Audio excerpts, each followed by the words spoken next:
के सीएम उमर अब्दुल्ला ने कहा, इसे लागू करें, लेकिन अगर कोई कमी है और इसे संवैधानिक रूप से ठीक नहीं करते हैं, जैसे वक्फ अधिनियम, तो हम सुप्रीम कोर्ट का दरवाजा खटखटाएंगे। फिर सुप्रीम कोर्ट को दोष ना दे। रामबन की स्थिति पर उन्होंने कहा, स्थिति अच्छी नहीं है, कई सड़कें और राजमार्ग बंद हैं। मैंने अधिकारियों के साथ बैठक की और उनसे एक तरफा यातायात के लिए राजमार्ग खोलने का प्रयास करने को कहा।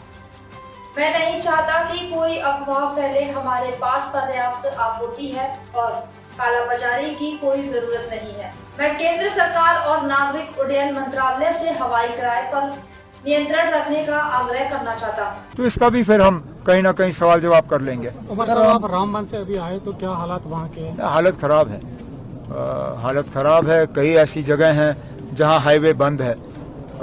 अफसरों से मैंने मीटिंग की। उम्मीद की जा रही है कि 24 घंटे के अंदर हम हाईवे कम से कम वन वे ट्रैफिक के लिए जो है खोल पाएँ। लेकिन इसके साथ साथ, क्योंकि मैं चाहता नहीं हूँ कि यहाँ अफवाहों का बाजार जो है वो शुरू हो जाए।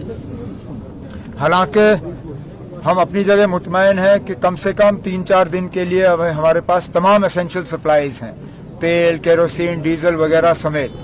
लेकिन उसके बावजूद लोगों को ये तसल्ली देने के लिए कि रास्ते बंद नहीं हैं, वादी जो है वो कट ऑफ नहीं है, मैंने अफसरों से कहा हुआ है कि एक कॉन्वॉय तेल की गाड़ियों का सिर्फ यहाँ के लोगों को राहत देने के लिए और यहाँ के लोगों को ये एहसास देने के लिए कि हम कटे नहीं हैं, हम मुगल रोड के जरिए जो है उन टैंकरों का बंदोबस्त कर लेंगे। लेकिन मैं फिर ये बात दोहराना चाहता हूँ, किसी चीज़ की कमी नहीं है, कोई ब्लैक मार्केटिंग की ज़रूरत नहीं है।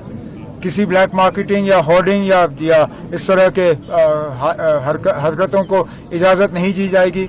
जहाँ जहाँ इस तरह की शिकायतें आएंगी उनके खिलाफ सख्त से सख्त कार्रवाई की जाएगी। इसी के साथ साथ मैं आपके ज़रिए government of India ministry of civil aviation से भी गुजारिश करता हूँ कि आप ज़रा जहाज़ के टिकटों के दामों पर एक नज़र रखें। मेरे एक काबिना के साथी जो श्रीनगर से जम्मू जाना चाहती थी, आज उनको 60,000 रुपये का एक रेट किसी ने दिया। 60,000 रुपये यहाँ से जम्मू जाने के लिए। जाहिर सी बात है वो नहीं गई, लेकिन ये सिलसिला चलना नहीं चाहिए।